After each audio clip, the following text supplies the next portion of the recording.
They asked me to do a season 2, and they offered me half the money. I'm like, wow. Jeremy Renner was insulted. Scarlett Johansson was blindsided. Disney slashed Renner's pay after his near-fatal accident and cost Scarlett millions by breaching her contract. I'm really happy that no one else will have to deal with what I had to deal with. Now that both have walked away, joining a $750 million Transformers deal in open defiance, the studio that made them heroes just became their biggest villain.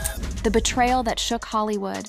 They said it couldn't happen, that Marvel's heroes were loyal, that the Avengers were family. But behind Disney's red carpet smiles and billion-dollar box office boasts, a revolution was brewing. And now it's exploded. Robert Downey Jr., Chris Hemsworth, Scarlett Johansson, legends who built the MCU, have just signed an exclusive $750 million deal to join the Transformers franchise, effectively turning their backs on Disney forever. Why? Because they've had enough. Enough of being underpaid. Enough of executives cashing checks while actors break their bodies. Enough of the gaslighting, the betrayal, the penny pinching. And guess what? Disney didn't see it coming. The House of Mouse is in full-blown panic mode, scrambling to recover as news of the deal spreads like wildfire. But the cracks have been showing for years, and what you're about to see reveals just how deep the rot goes. Because this $750 million exodus isn't just about money. It's about revenge, it's about respect, and it's about exposing one of the most toxic corporate ecosystems in Hollywood. You want to know how bad it got? Let's start with Jeremy Renner. He didn't walk, he didn't fade out. He was pushed for daring to demand the same pay he got last time. They asked me to do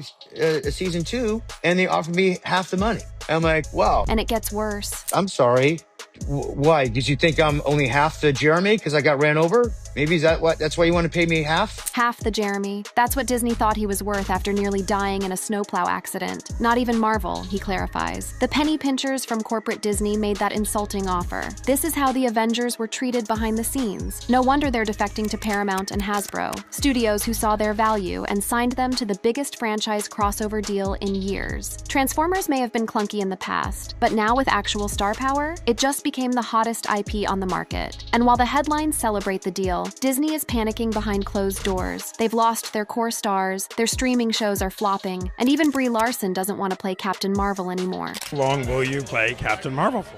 I don't know. Does anyone want me to do it again? Even Larson sounds over it. And that was before the Marvels bombed at the box office. But the most shocking betrayal Disney ever committed? It wasn't Renner's pay cut. It wasn't Brie's sidelining. It was the lawsuit they sparked with Scarlett Johansson, the OG Avenger, the billion-dollar box office queen. I'm really happy that no one else will have to deal with what I had to deal with. Those are the words of a woman who got stabbed in the back by the very company she helped build. Disney released Black Widow on streaming, slashing its box office numbers and costing Scarlett millions in back-end bonuses. When she sued, they tried to paint her as selfish. But the truth? She was fighting for fairness, not just for herself, but for every actor who followed. And that's why this new Transformers deal matters. Because every one of the Avengers signing on reportedly gets full theatrical revenue participation, something Disney has repeatedly tried to deny its stars. According to insiders, the Transformers deal guarantees back-end points on theatrical earnings and franchise ownership options, perks Disney has systematically removed over the past 5 years. This isn't just a new contract, it's an industry-wide rebuke. Disney spent the last decade convincing the world it was invincible, that Marvel was untouchable, but the data doesn't lie. She-Hulk flopped, 5/10 on IMDb, 3.2 on Metacritic, 38% audience score on Rotten Tomatoes. Miss Marvel debuted at #10 on streaming and disappeared. Echo, canceled before fans even knew it existed. And She-Hulk, as per Nerdrotic's takedown, it had to be restructured after early cuts were so monumentally that it got leapfrogged by Miss Marvel. Marvel's internal decay isn't new, but now it's visible to the world, and investors are nervous. A former Marvel insider told Variety that studio heads are desperately trying to reassemble the core Avengers, not because of story, but because audiences have stopped caring. Reports from Forbes echo the same concern: diminished returns, ballooning budgets, and a franchise in entropy. And while analysts blame superhero fatigue, the real issue is clear. The magic died when Disney stopped valuing the very people who created it: the stars, the storytellers, the fans, and now those stars are finding new homes where their value is recognized and their creativity isn't strangled by algorithm-driven studio notes. It wasn't that long ago that Marvel was untouchable. Billion-dollar movies, global fandom, and red carpet events that literally dictated the fashion and entertainment calendar. But that world, the Marvel dominance era, ended the day the fans realized the magic was gone. And no one hammered this point harder than Joe Rogan. In one of his now viral rants, he torched Disney for turning once once-great Marvel films into what he called paint-by-numbers corporate sludge. Those are really industrial products when you go and watch a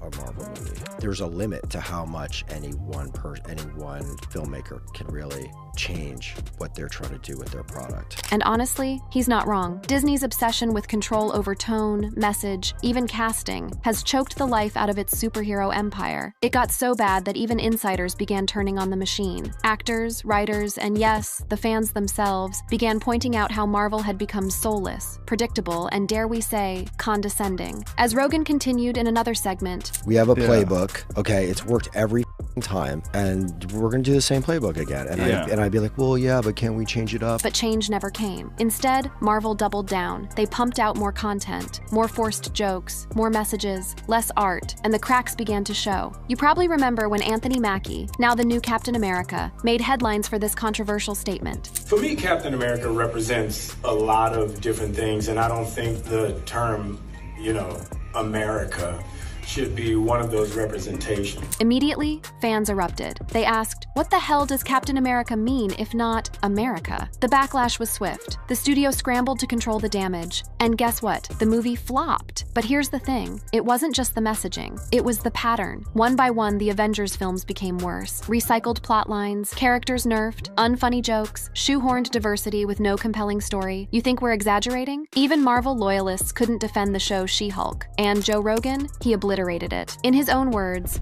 the Hulk has glasses now. It's so ridiculous. No, the whole idea is supposed to be that he's a monster. A monster with unlimited strength. Who talks like Hulk smash. And remember the all-female team-up scene in Endgame? It was supposed to be empowering. Instead, it felt forced, unearned, and completely out of place. Audiences weren't against female heroes. They were against pandering. And the difference is crystal clear to anyone who knows storytelling. So why does this matter? Because that internal collapse is exactly what gave Transformers the opening they needed. While Marvel was imploding under the weight of its own smugness, Paramount, quietly and methodically, was rebuilding Transformers from the ground up. New writers, new directors, a fresh tone, and most importantly, they weren't micromanaging their talent. Sources close to the matter say Transformers execs met with several Avengers cast members as far back as 2021. The pitch, creative freedom, real character arcs, and a franchise built for grown-ups again. And the kicker? They offered back-end equity. Not just a fat check up front, but a cut of the profits. Real ownership. Something Disney has never offered its cast. It was bold, it was risky, but it worked. Because according to internal leaks from Deadline and industry insiders on X, the new Transformers trilogy is already greenlit for 2026, 2028, and 2030, with Hemsworth and Johansson headlining the first film, reportedly titled Transformers Exodus. And what happened next? Pure chaos. One high-level Disney executive reportedly called the decision a direct betrayal and a disgrace to the fans who made them stars. Another insider claimed Marvel was scrambling to rewrite scripts for the next Avengers project to account for the sudden absence of major characters. Why is this such a big deal? Because without Hemsworth, Renner, and even Johansson, Marvel's cinematic timeline collapses. The $750 million plan to cripple Marvel.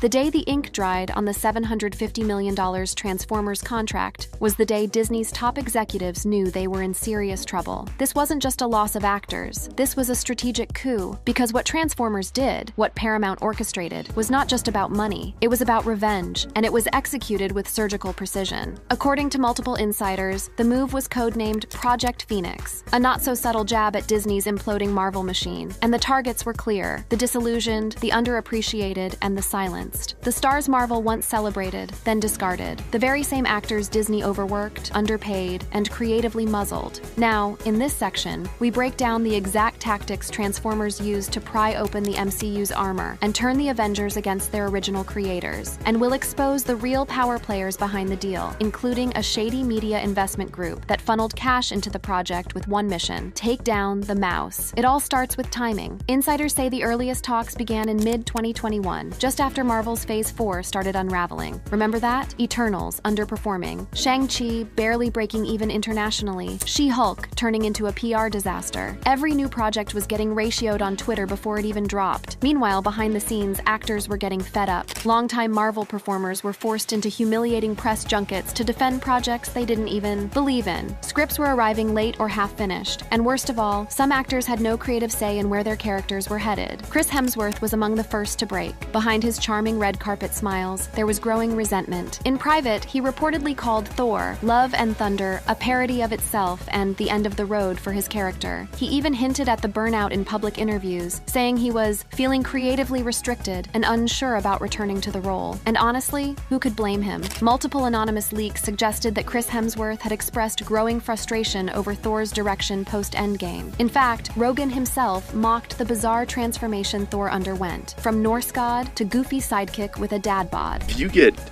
in a role like that, where you have to come back again and again and again, it's a little bit of a velvet prison for a lot of those guys. Yeah, and I imagine they want to do other stuff. So when Paramount approached Hemsworth through his talent agency, offering not just a leading role, but executive production credit, profit share, and full script input, the man who once wielded Mjolnir finally said, enough. But Hemsworth was just the beginning. The Transformers team strategically targeted actors who were sidelined by Disney or never given their due. Scarlett Johansson, who famously sued Disney over streaming royalties from Black Widow, was Paramount's next phone call. Remember that? Johansson's lawsuit claimed Disney sabotaged box office profits by dropping Black Widow on Disney Plus without renegotiating her contract. Instead of settling gracefully, Disney publicly shamed her with a press release suggesting she was being callous during the pandemic. It backfired, badly. Insiders say Johansson never forgot. And the Transformers deal? It reportedly gives her $50 million up front with 2 directing credits attached to spin-off projects. She won't just act, she'll help run the show. Then came Tom Holland. The youngest Avenger was suffocating inside Marvel's legal limbo. Split between Disney and Sony, he was tossed around like a corporate football. He'd grown frustrated by the inability to age Peter Parker beyond teen angst and prom dates. Transformers pitched him something different. A dark, grown-up sci-fi lead, a cybernetically enhanced soldier haunted by implanted Decepticon memories, a character with real trauma, depth, and evolution. And they sweetened the deal with a personal creative consultant role for his production company. That sealed it. Now here's where things get really messy. Tom was one of Marvel's golden boys, a fan favorite Spider-Man, but his contract was always complicated, split between Disney and Sony, with creative limits on where his character could go. Behind the scenes, Tom reportedly hated the constant back and forth. One source described the Marvel-Sony deal as a legal tug-of-war that drained the joy out of the role. Meanwhile, Disney refused to let Holland expand beyond high school-level Peter Parker. Transformers offered him a chance to evolve, not just as an actor, but as a grown man in the industry. The role he's been cast in? An AI-enhanced soldier who discovers his body is being used by the Decepticons. It's dark, violent, R-rated, and most importantly, it's not written by the Marvel Committee. But let's talk money, because that's where this story goes nuclear. This wasn't just about Paramount opening their checkbook. No, the real bankroll behind this $750 million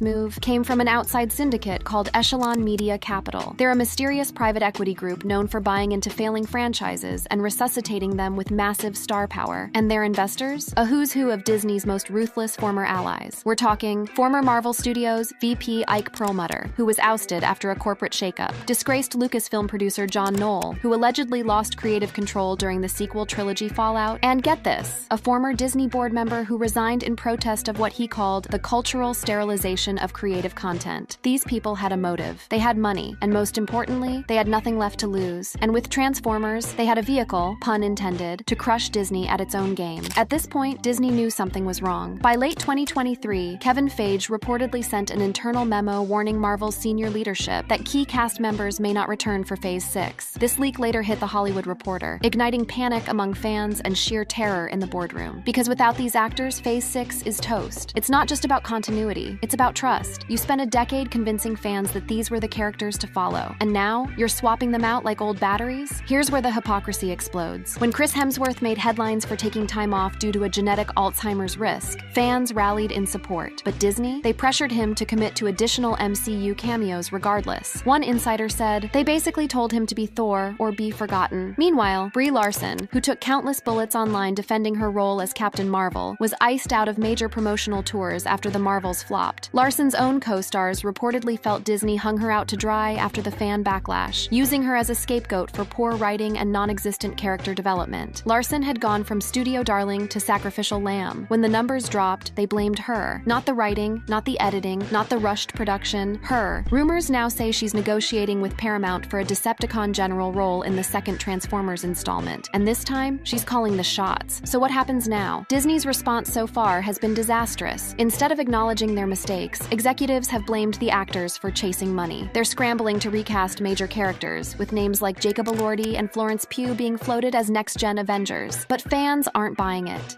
#recast Iron Man started trending negatively the moment it launched. Fans don't want replacements. They want respect for what came before. And you know who gets that? Transformers. Say what you want about the Bayverse, but it respected its core cast. And now, the reboot is betting everything on making sure it doesn't repeat Marvel's mistakes. In leaked production notes for Transformers Exodus, the writers specifically noted, every character must evolve. We are not repeating arcs. If it doesn't make the audience cry, rewrite it. So here's the big question. Why does this matter? Because this isn't just a franchise swap, it's a rebellion. Hollywood thought it could recycle scripts, force messaging, ignore actors, silence critics, and still win. But this $750 million switch, it proves that audiences have limits. They don't want content, they want cinema. And Paramount, for the first time in over a decade, might be the studio bold enough to give it to them. This isn't just a clash of franchises. This is a clash of philosophies. Marvel believes fans will consume whatever's put in front of them. Transformers is betting that fans are smarter than that. And based on early test screenings and rising hype, the audience might finally be ready to jump ship. And if you're still not convinced that Disney is in full-on panic mode, consider this. They've delayed multiple MCU films indefinitely, citing script rewrites. The Marvel Creative Committee has been dissolved, replaced by a crisis task force. And worst of all, Disney stock plunged after investor calls cited superhero fatigue as a major earnings risk. And yet, there's a dark irony here, because the very actors Disney tried to silence are now their competition. Actors who once wore capes, armor, and infinity stones are now driving trucks, fighting alien machines, and rewriting the future of blockbuster storytelling. They're done being mascots. They want to create, and for the first time in over a decade, they have a studio willing to let them. Up next, we reveal the internal Disney email chain that accidentally leaked plans to smear Transformers online, the viral backlash that forced Marvel to cancel a major Comic-Con panel last minute, and Joe Rogan's unreleased podcast clip where he predicts the fall of the MCU months before it happened. The collapse is not coming. It's already here.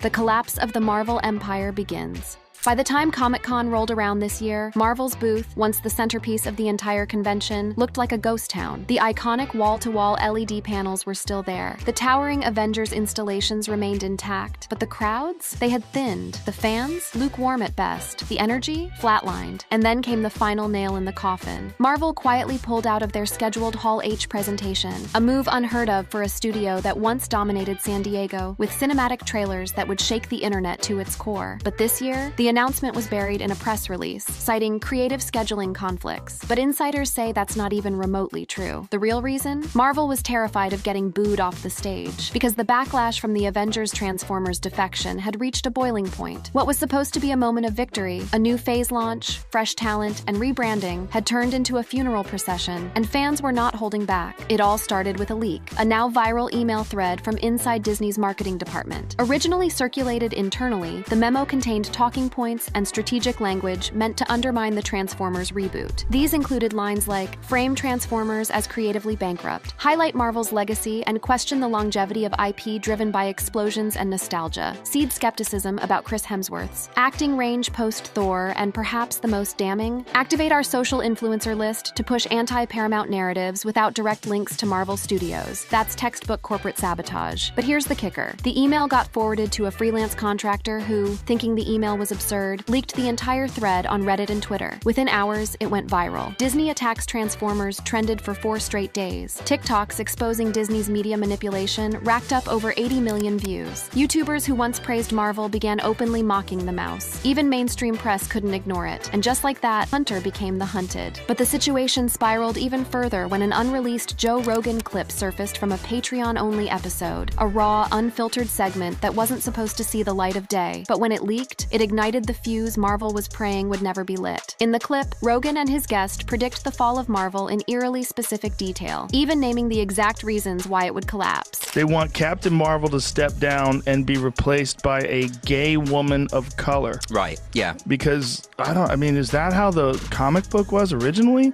Was the original comic book a gay woman? He goes on to slam the studio's obsession with political posturing and their treatment of talent. The reaction was immediate. Marvel fans shared the clip like wildfire, and perhaps most notably, several cast members liked it on social media. Jeremy Renner, Elizabeth Olsen, even Anthony Mackie. All reportedly liked posts quoting the Rogan segment before quickly unliking them under pressure from their PR teams. But the damage was done. The message was clear. Even the stars agreed. Marvel lost the plot. Meanwhile, on the Transformers side of the fence, momentum has never been stronger. Early test screenings for Transformers: Exodus have reportedly blown studio expectations out of the water. Insiders at Paramount claim that feedback has been the most enthusiastic since Iron Man 1. Sources also confirm the film's tone is grittier, smarter, and thematically mature, featuring war trauma, AI ethics, and interdimensional espionage. In other words, a movie made for adults. Not only that, but the marketing strategy is working. Unlike Disney's Marvel machine, Paramount isn't relying on activist hashtags or forced representation. Instead, they're letting story and character drive the message. And the cast? Invested. Chris Hemsworth recently posted a behind-the-scenes shot from the set, captioned, "Back to building worlds again, this time with a little oil and metal. Can't wait to show you what we're cooking." #Transformers Exodus. Scarlett Johansson followed up with a video Quanda, where she emphasized the difference between working with Disney and Paramount. It's liberating. It feels like I finally get to breathe again. There's space for the character. There's space for me. That quote alone sent shockwaves through the industry. Because let's be honest, how often do you hear a Marvel veteran throw public shade at the studio that made them a global icon? But it wasn't just actors jumping ship. Behind the scenes, former Marvel writers, FX artists, and even story editors have reportedly joined the Transformers reboot team. Why? Because Disney gutted their creative departments. According to a report from Variety, Marvel Studios laid off nearly 200 workers across writing and visual effects in a cost-cutting measure designed to tighten content pipelines. That meant cheaper talent and worse results. One former FX artist who worked on Ant-Man Quantumania called the experience soul-crushing. "We were rushed, underpaid, and told to ignore mistakes because they assumed audiences wouldn't notice. But they did. Oh boy, they did." Now, that same artist is working on Transformers Exodus, and in his words, it feels like redemption. Even costume designers and stunt coordinators have jumped ship, noting that Transformers offered better safety protocols, more lead time, and actual collaboration instead of bullet point mandates from execs who never held a boom mic. So where does this all leave Marvel? Let's break it down. Key cast members have defected. Storylines are in chaos. The fan base is splintered. The competitors are ascendant. And the executives? Scrambling. According to a recent leak from an internal investor call, Disney is preparing to merge certain elements of the MCU with other streaming franchises to reinvent audience engagement. In plain English, they're desperately cobbling together crossover content that no one asked for. There's even a rumored plan to merge Star Wars and Marvel into a multiversal event, which, if true, could be the biggest jump-the-shark moment in cinematic history. The alleged title? Empire of the Multiverse. No, we're not kidding. And if that sounds insane, that's because it is. Because here's the ugly truth Disney doesn't want to face. People don't want more. They want better. They want stories that mean something, characters with arcs, stakes that matter, movies that don't feel like PowerPoint presentations with green screens. And most of all, they want authenticity, something Transformers seems to understand, and Marvel seems to have completely forgotten. But before we wrap, let's ask the most important question of all. Why should you care? Because this isn't just about superheroes, or movie franchises, or which toy line wins the summer box office. This is about how creativity is treated in corporate entertainment. It's about what happens when passion becomes product, when actors stop being artists and become marketing tools, and when studios, drunk on decades of success, forget who made them powerful in the first place: the fans, you. This moment, this seismic shift from Marvel to Transformers, is not just a headline, it's a rebellion, a wake-up call to an entire industry that thought it could ignore its audience forever. Well, guess what? The audience just fired back. In closing, remember this: the Avengers didn't leave Marvel. Marvel left them. And now, they're done waiting for a call that may never come. They're building something new, somewhere else, and they're taking the fans with them. If you enjoyed this video, check out our other awesome videos on the channel. Thanks for watching, and we'll see you next time.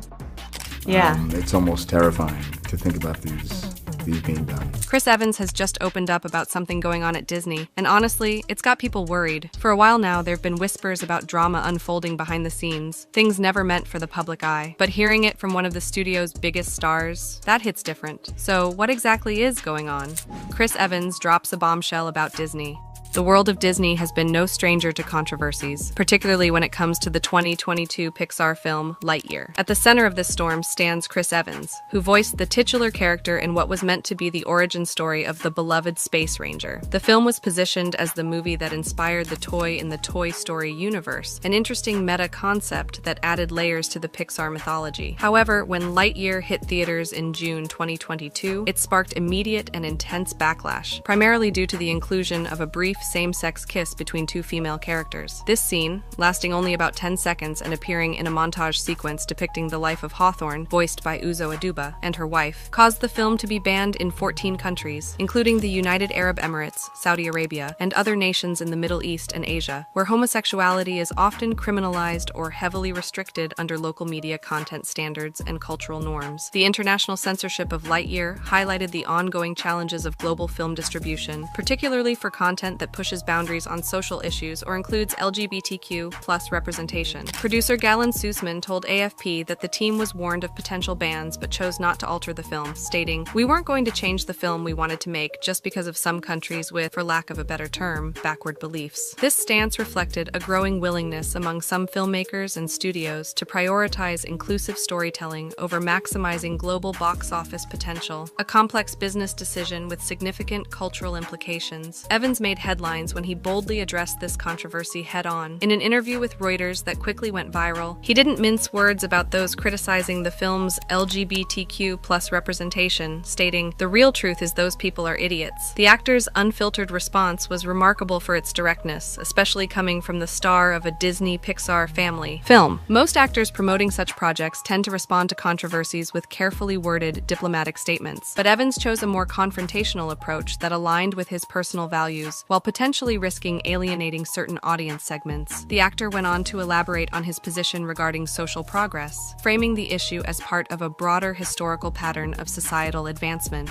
I mean, I think throughout history you can see every time there's been social advancement as we wake up. I mean, the American story, the human story is one of constant social awakening and growth, and that's what makes us good. This framing situated the Lightyear controversy within a larger narrative of American and human progress, suggesting that resistance to diverse representation is not only wrong-headed, but part of a historical pattern that ultimately gives way to greater inclusivity. Evans's choice to contextualize the film's representation in these sweeping historical terms elevated the discussion beyond a single scene in an animated movie, connecting it to fundamental questions about social evolution and progress. What's particularly interesting about Evans's stance is how firmly he planted his flag in support of inclusion, even as Disney was navigating its own internal controversies regarding LGBTQ+ content. Before the film's release, the same-sex kiss scene was initially cut from Lightyear, but was later restored following protests from Pixar staff. This internal conflict at Disney Pixar was part of a broader protest against Disney's response to Florida's Don't Say Gay bill, officially the Parental Rights in Education bill, which restricts discussions of sexual orientation and gender identity in primary school classrooms. In March 2022, LGBTQ employees and allies at Pixar sent a joint statement to Disney leadership, claiming that Disney executives had censored overtly gay affection in films, highlighting years of thwarted efforts to include LGBTQ+ identity in their projects. The statement detailed specific examples, including the removal of a rainbow sticker from Soul 2020 and same-sex couples from various backgrounds in films, illustrating the tension between creative desires for representation and corporate concerns about market reception. Evans continued his criticism of those opposing the film's representation, predicting their eventual irrelevance in increasingly stark terms. And you know, when that happens, there's always going to be people who are afraid and unaware and trying to hold on to what was before. But those people die off like dinosaurs. And so, you know, I think the goal is to pay them no mind, march forward, and embrace the growth that makes us human. The dinosaurs metaphor was particularly pointed, comparing critics of inclusive representation to extinct creatures unable to adapt to a changing world. This vivid language underscored Evans's conviction that opposition to diversity and representation represents not just a difference of opinion, but a fundamentally outdated worldview destined for extinction. Such rhetoric, while galvanizing for those who share his perspective, undoubtedly intensified the polarized reaction to both the film and Evans' comments. The actor's co-star in the interview echoed echoed these sentiments with their own powerful statement, urging critics to re-examine their perspectives through the lens of the film's famous catchphrase. I would say to those people, just like with Buzz, like, you know, refurbish your idea of tradition. You know, understand that it's to infinity and beyond. It's time to move forward. It's time to accept and look and you know, enjoy all the faces that have always been there. You know what I mean? They always been a part of the picture. You just try to like paint them out.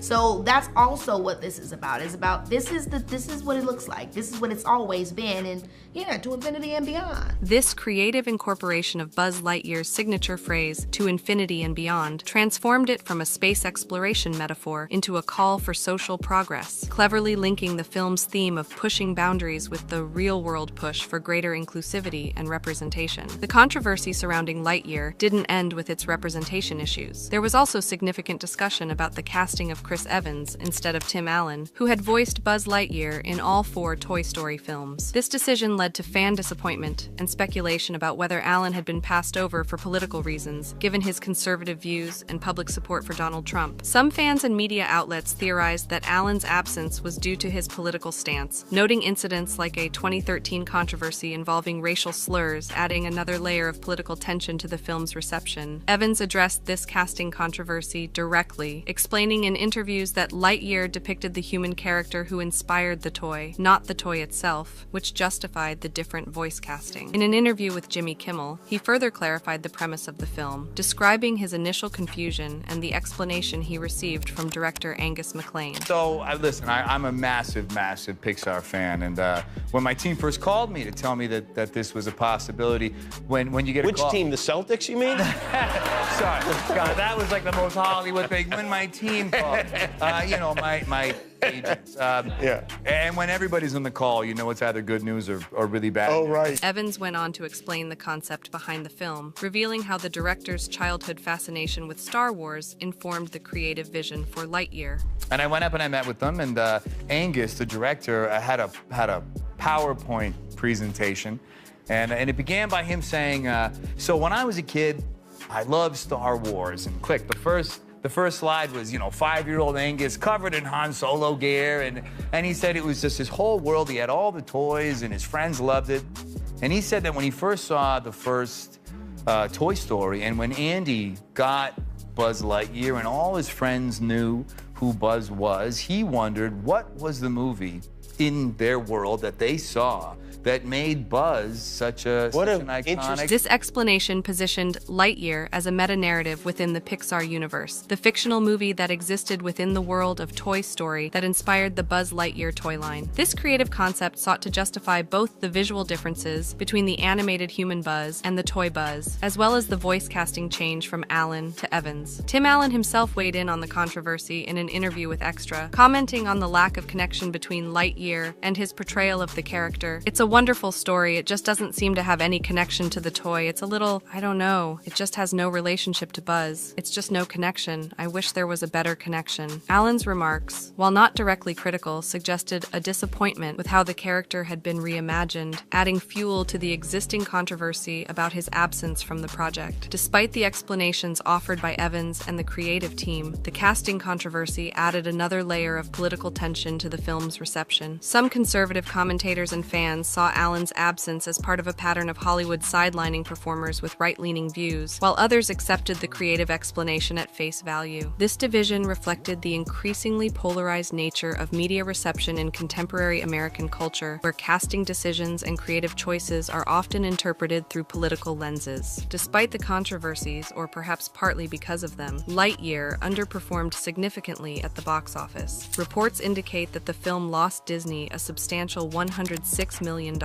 with a production cost of $373 million, including marketing and distribution, and global box office earnings of only $26.4 million. This financial disappointment led to further criticism and analysis, with some attributing the failure to the film's perceived woke agenda, and others pointing to factors like the confusing premise, the absence of Tim Allen, or simply the quality of the film itself. Conservative backlash against the film was significant significant and vocal. Representative Jim Jordan expressed his views on Twitter with the succinct critique, "Buzz Lightyear went woke, the movie went broke," encapsulating the go woke, go broke sentiment that has become a common refrain among critics of progressive content in entertainment. Right-wing podcast host Ben Shapiro elaborated on this position on social media, claiming that Disney has a not at all secret gay agenda and encouraging parents to consider this before taking their children to see Lightyear. He included a screenshot of the lesbian couple from the film to emphasize his point, drawing attention specifically to the representation that Evans had defended as a natural part of human progress. The backlash extended beyond social media commentary to concrete actions. A school in Ontario, Canada canceled a planned field trip to see the film, and a theater in Oklahoma announced its intention to fast forward through the kiss scene during screenings. These responses demonstrated how the brief scene had become a flashpoint for broader cultural tensions about representation in children's media and parental control over the content their children consume. The controversy around Lightyear continues to be a point of discussion even in 2025, with recent social media posts still referencing it alongside other Disney projects as examples of woke flops. In April 2025, user at BigPoppage68 commented on X, "But at Disney is bleeding money from woke flops like Buzz Lightyear and the Snow White remake. We should quit pretending it's not a problem." This suggests that the film's legacy and the discussions it sparked about representation in media continue to resonate in cultural conversations years after its release, becoming part of a larger narrative about Disney's creative direction and its commercial consequences. Not all reactions to the controversy were negative, however. Some commentators mockingly criticized the intensity of the backlash, drawing parallels to other cultural flashpoints. In April 2025, user at Sammy Wrestlin noted on X, "They literally couldn't sleep at night because a mermaid was black. They stormed a capitol. They never admitted defeat. They also almost killed everyone in their way when there was two women kissing in the Lightyear movie. Their snowflakery knows no bounds." This satirical take characterized the backlash as disproportionate and politically motivated, connecting it to other instances of conservative outrage over diverse casting and representation. At this point, it's clear that Evans's stance placed him squarely on one side of a cultural debate that extends far beyond a single animated film. His willingness to call critics idiots and predict their extinction like dinosaurs demonstrated a level of conviction that set him apart from the more measured corporate responses typical of Disney-affiliated talent. Whether this bold stance has affected his relationship with the entertainment giant remains to be seen, but it certainly cemented his reputation as an advocate for progressive values in an increasingly polarized media landscape.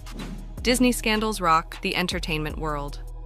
While Chris Evans' comments about Lightyear critics generated significant buzz, they represent just one facet of Disney's recent controversies. The entertainment giant has been navigating a sea of scandals that extend far beyond the casting and content choices of a single Pixar film. One of the most alarming recent incidents occurred in early 2025, when former Disney employee Michael Schur was sentenced to 3 years in prison for hacking into the park's menu system after being fired in 2024. This wasn't just digital vandalism, it was a potentially dangerous breach with real-world safety implications. Between July and September 2024, Schur repeatedly hacked into Disney's menu creation software, making various malicious alterations, including changing allergen information, falsely indicating that some items containing peanuts were peanut-free. This could have had life-threatening consequences for visitors with severe allergies had Disney not caught and removed the altered menus before they reached park restaurants. The extent of Schur's digital sabotage was comprehensive. In addition to the allergen misinformation, he changed menu prices, added profane language, disabled employee accounts, and altered QR codes to link to a website advocating a boycott of Israel-related businesses. The incident disrupted operations for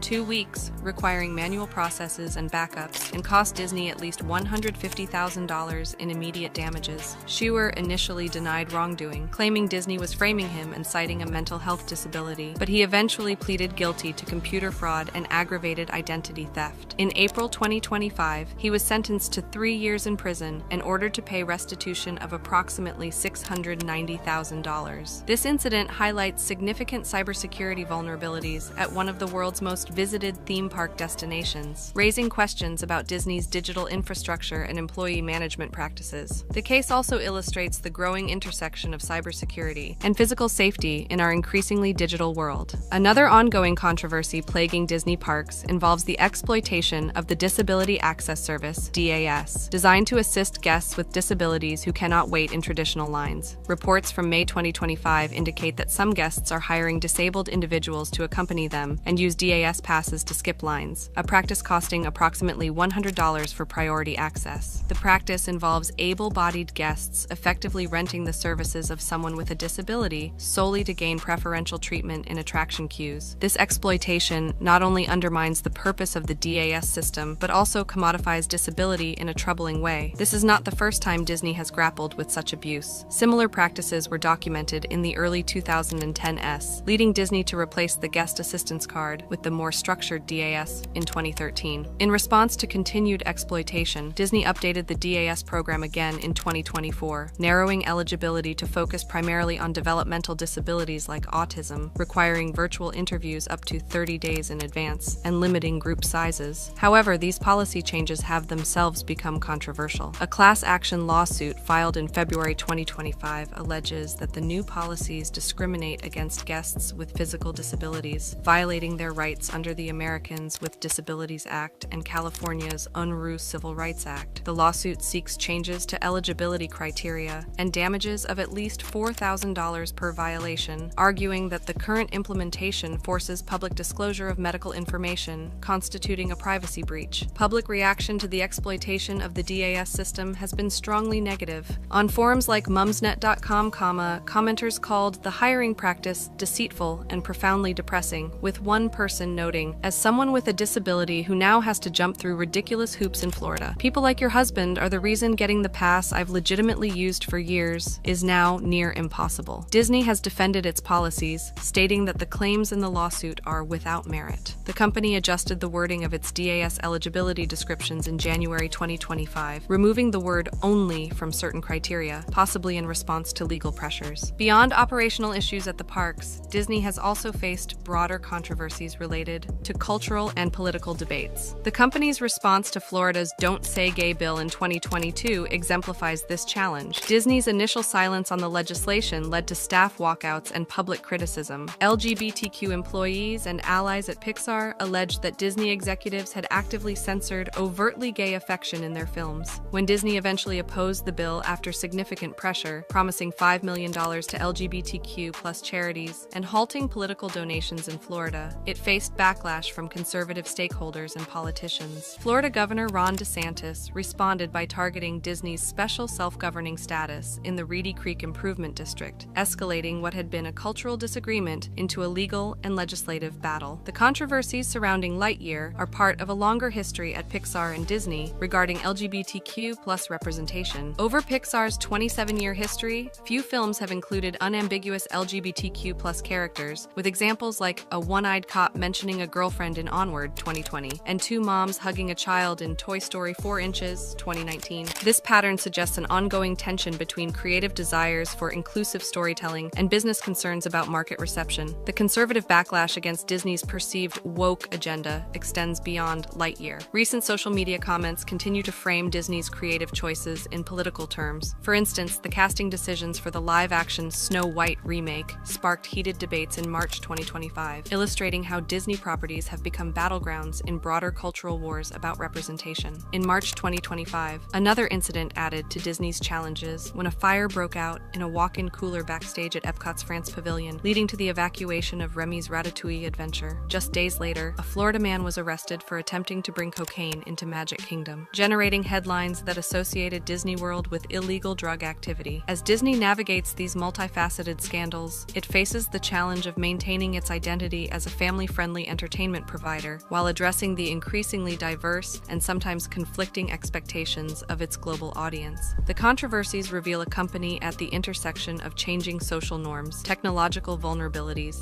and polarized political environments. Future plans leave fans wondering what next.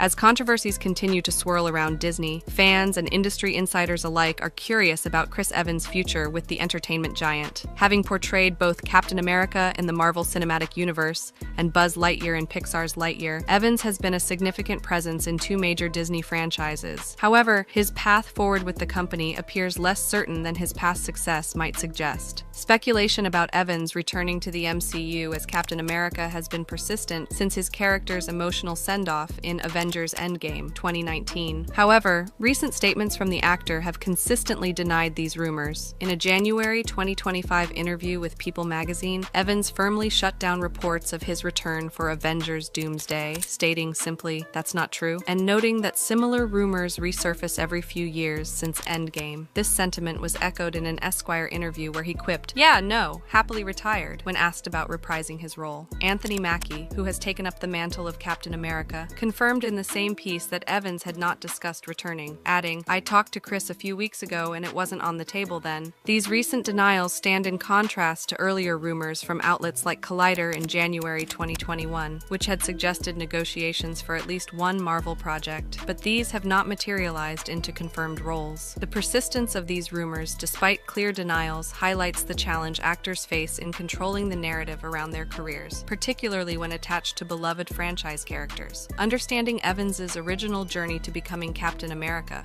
provides interesting context for his current stance. When asked how he got cast in the iconic role, Evans described it as a process filled with uncertainty. Luck.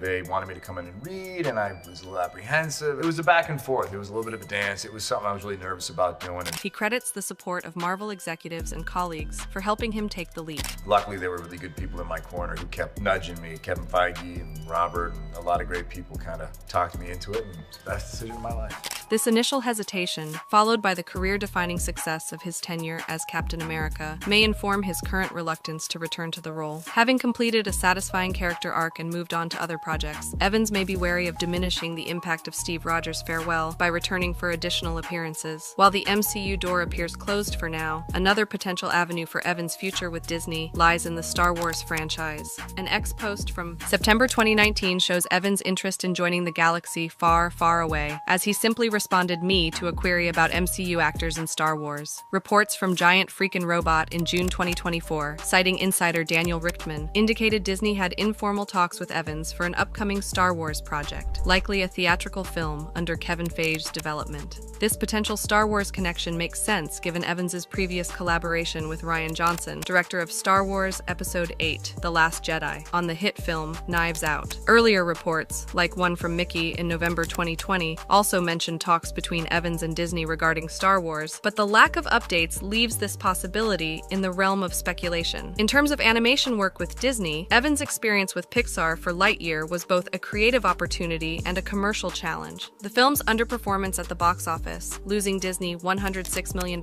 according to reports, may affect the likelihood of sequels or new Pixar projects involving the actor. While critics praised his performance, there are no indications of sequels or new Pixar projects involving him. When discussing his approach to voicing Buzz Lightyear, Evans revealed his respect for Tim Allen's original performance. Well, it's nice to have what Tim did, because not only did he do it so well, and we all love him for what his performance was, but the character actually is. I mean, this is the human version of the toys. He further explained his process. This is an iconic role, but informed very much in part by what Tim did. Whatever this character is would have to be why Tim is the way he was. So you just kind of take his performance as a blueprint and just move upstream. Evans also shared insights into the unique challenges of voice acting for animation. Everyone always says, like, well, what was it like working with the other actors? You don't work with the other actors. You're in a booth by yourself. I didn't even meet half the actors until last night at the premiere. So it's a very isolating thing, and you really end up focusing extremely on the one string you're playing on, which is your voice. Beyond Disney-specific projects, Evans' current career trajectory includes several non-Disney films. According to The Cinemaholic, as of March 30th, 2025, his upcoming projects include Honey Don't for Apple TV Plus and Red One for Prime Video, suggesting a focus on expanding his presence across different studios and streaming platforms. Evans' contractual status with Disney provides another piece of the puzzle regarding his future with the company. His past MCU contract, detailed in Cinema Blend from 2018, was for 6 films, extended for Avengers Infinity War and Endgame, but expired post-2019. Reports from 2021, like one from We Got This Covered, suggested a new contract for more projects, but these have not led to confirmed roles. Despite the uncertainties surrounding his professional relationship with Disney, Evans maintains a personal connection to the company and its properties. His visit to Disney World in January 2025, reported by Aliers.net, shows his continued affinity for the Disney experience as a fan, even as his future as a Disney actor remains unclear. When discussing his own inspirations and the figures who encouraged his career path, Evans credited his parents and local theater directors. I mean, I'm very lucky. My parents were always really supportive.